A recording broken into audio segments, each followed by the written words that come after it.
Hey guys, Jhub here, and today I'm bringing you something a little bit different. It's not your normal Call of Duty Black Ops 2 or Ghost or any type of video like that. Today we're going to go over Destiny, and what you're going to see in the background is Xbox One Destiny gameplay footage.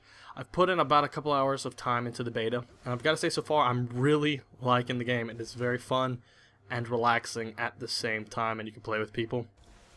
But I do have a problem with the PvP, and I'll get into that a little bit later on.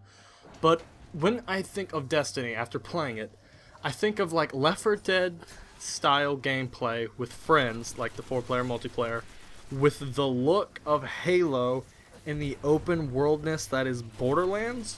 I think that's an accurate display of what the campaign multiplayer feels like when you jump into the game and go through the missions, try to grind and get weaponry and stuff like that.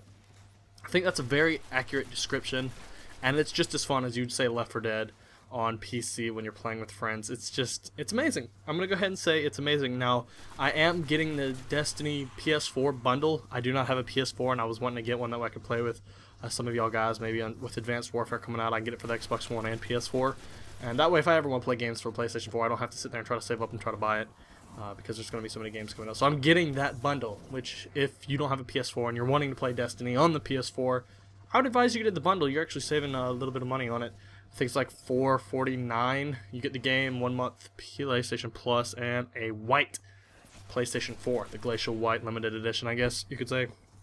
So that's what I am aiming for right now. I'm paying it off a little, earning it over summer. So I'm definitely kind of pumped for this game. I am ready to play this campaign multiplayer. The story has got me hooked. The sound design in the game is just so amazing. It's like from Halo. That sound design team is just that times like 10. It's beautifully done, and it keeps you wanting playing. When it's in time for those suspense situations, it kicks it up a notch. It goes into you, it gets you into the groove, and just it feels like you're inside of a movie in a way. It is that good, and not to mention the graphics. I'm playing on the Xbox One, and I think the beta was released to all other consoles today, if not just a little bit ago. I haven't seen what it looks like on the PS4. I haven't played it on there. I haven't played it on the 360 or the PS3, but the Xbox One graphics are quite stunning. It is beautiful. I don't know what the resolution is, and quite frankly, I don't care, to be honest. All these games are sitting here doing graphical comparisons for the PS4 and Xbox One, and it's a step above the 360. It's a step and so much more than the 360, and it just looks absolutely amazing. So I'm definitely not complaining about the graphics. It looks beautiful. Gameplay, the controls are a little, I know it's a beta, but they're a little, I guess you could say sluggish. They feel a bit clunky, especially with the whole running and moving around with the left thumbstick. It feels very, very clunky. The right thumbstick is fine when you want to look around. I had to increase the sensitivity to like 7, because when you start off it's very, very low, and you could sit here and look back and forth and it'll take you a little bit. So when it came time for campaign, I kicked it up a notch. I couldn't figure it out, but it took a little bit of help, and I managed to get it. But when it comes to the whole PvP thing, I do not like it. It's not my cup of tea. It feels like it's a knockoff of, I guess, Halo.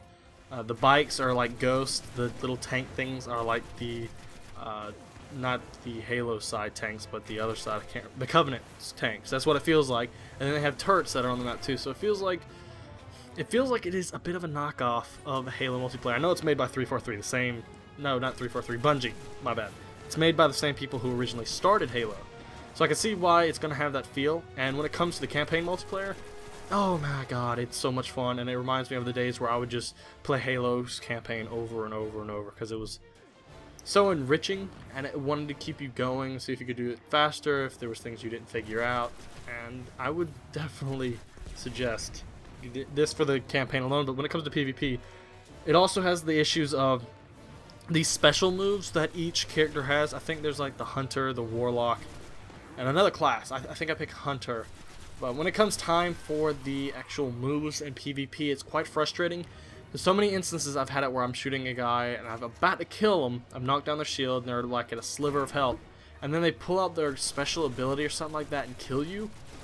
That's a balance issue. That should not be a thing. I have a problem with, I guess, any FPS style game where if you are winning the gunfight or doing what you're supposed to, and then all of a sudden losing out of nowhere because they have some trick card up their sleeve that they can play at the last second to kill you, that I have a problem with. And the Warlock thing is like this purple I guess you could say, I would describe it as kind of like a noob tube from like MW2. He jumps up into the air and fires this massive burst down on you and kills you instantly. On the moon map in PvP, I had that instance where I was in the tank, and it took me 8 to 10 shots to kill a turret because there was a guy in there, and I wanted to get rid of him. I managed to kill him, but it took 8 to 10 tank shots, what I would call the tank. And then the Warlock, I got into a turret, I was trying to take out vehicles. Turret was full health. This Warlock comes up and with his special move blows the turret up immediately. That is another balance issue which I don't see how it's gonna work out.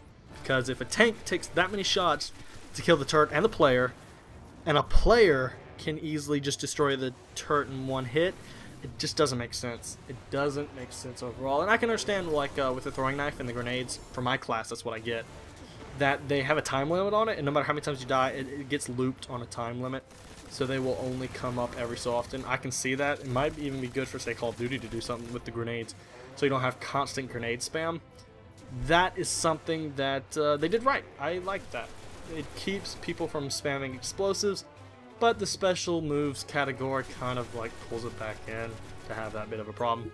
The throwing knives are, I would like for them to be a little bit stronger. Maybe take out the full shield or something like that, because they don't kill in one hit.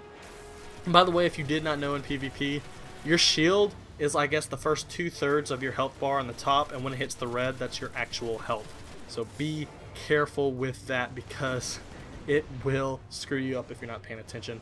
You heal up kind of like Halo. Like I said, the first 2/3 acts like a shield, like your Halo shield, and then when it hits that bit, it's going to drop down, and then you replenish over time like Call of Duty, like Halo. You'll regenerate your health, so you don't have to worry about trying to find health packs all game long. Just make sure you get into cover and regen, and it will help you out, keep you alive longer, and help you win the game. And they had a version, I guess, of domination. It took quite a bit of time to capture and stop enemy flags from being captured, I guess you could say. They had it in a system where if a player from the enemy team was capturing your flag, it would take a certain percentage of the flag, and then it would leave it like that. But if I stepped on my flag again, it would reset it back to mine. But if they came back, it would complete it. That's something I actually find quite pretty cool. The enemy team tries to work together, take your flag, it'll keep the percentage up, but if you put in the effort to go in there and try to stop them and touch your flag, it'll reset it back and they'll have to come back and deal with it. So that's something I would like to actually see in Call of Duty, believe it or not. And then when it comes back to the campaign multiplayer, you have to work together in some situations. Like with the campaign, I started off playing by myself, and it was fine. It's kind of like I said, Left 4 Dead with Horde mode. You can go through, play, you'll be fine. But there's going to be some bosses where you just simply can't do it yourself. I tried doing that. I was playing with 2 other guys, just random people I didn't know, and I got to the point where just before we went into a boss type battle, they ditched, and I started it, and I was a good 15 minutes in trying to kill this thing, and I hadn't even put in a dent to beating this guy. And all of a sudden, 3 or 4 guys joined onto my fire team, I guess they call it, the group you're playing with, and we just were able to work as a team to drop it, and it was awesome. So this game, I guess, is gonna promote playing as a team in campaign multiplayer. This is what I'm calling campaign multiplayer. Some people will just call it campaign, but if you're working together, you know what I mean. And that's another aspect I'd say it's like Left 4 Dead. There's certain aspects that you need to have a team to work together. If you play by yourself, you'll have bots to back you up. That's fine. But having extra players you can coordinate. Now, it'd be better if we all had mics. I think I was the only one in there who had mics. There was one boss that we were fighting. It had like 6 legs. It was like a level 6 mission. You had to shoot the legs to actually kill the machine. And I didn't know if they could hear me or not, so I just said through the mic, hit the legs to kill it. And all of a sudden they started coordinating their attack to start aiming at the legs. So I guess it'll start working out now. But I hope that microphones and headsets and all that work well, because it could potentially be a pain. Now, I also figured out there was an option that it would point at something. I don't know if my teammates would see something on the screen or not, but I think I would hit up on the D-pad, and it would say, you pointed at that, and I didn't know what was going on, so I just kept hitting it. And I didn't even know that you had to hold Y to activate your special weapon. I had this weird machine gun that really wasn't effective, had so much recoil and spread. It was insane. But so far, my first impression for the Destiny beta on Xbox One, it's fun. It is something refreshing and fun, a mixture of many different games that people enjoy, that you probably enjoyed, and I can see it lasting quite a bit. I think on the PS4 they're going to get a year exclusive content. I don't know if it's free or DLC that you have to pay for. But I know they're going to get advantage over on the PlayStation 4. I guess that's another reason why I'm getting it for that with the bundle. So Xbox One is now only, I guess you could say it's with Battlefield, Call of Duty, with the exclusives. So it's no big deal. But overall, it's fun. Now, I really would like to know what y'all think down in the comment section below. If you have played the beta so far, it is open now. So if you haven't played it, by the time this video goes up, anybody can play it. You don't have to get codes. You don't have to do nothing like that. I had 2 extra codes yesterday or the day before that I didn't give out. No big deal.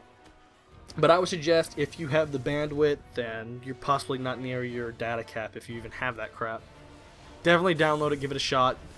You might find that you're going to want to play this game a little bit more, maybe even buy it, because it has that level of fun that a lot of video games now haven't had. I mean, there's so many issues with Battlefield, there's so many issues with the current Call of Duties. It's just, to have a game that's not based around PvP so much as it is campaign multiplayer, it's just great. I'm hoping Advanced Warfare will have something like this where you can play with teammates to do the campaign. Another campaign in Call of Duty is only like, 4 hours, 5 hours, depending on how fast you speed through it. It takes me usually 4 hours because I don't take my time and I blitz right through it. If I die, I die. I just keep on getting it.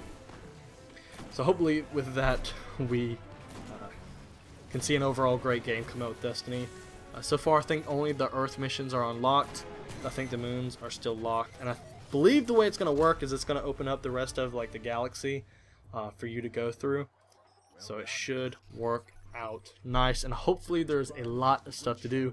When I get this in September, I plan on posting quite a bit of the campaign multiplayer on my channel. Black Ops 2 is just, I'm squeezing the last bit out of it I can. Just very last bit, and Ghost, not really touching it. I'm just, every once in a while I have an itch, I'll jump on, play some free-for-all, because that's basically the only thing I can do without going nuts, and I'll satisfy that itch. But hopefully this game is going to be just as amazing as the beta is. I'll be sticking to campaign. Multiplayer PvP, not my thing. It feels like a knockoff of Halo multiplayer and nowhere near as good. But I hope you guys enjoyed this video. Other than that, peace out.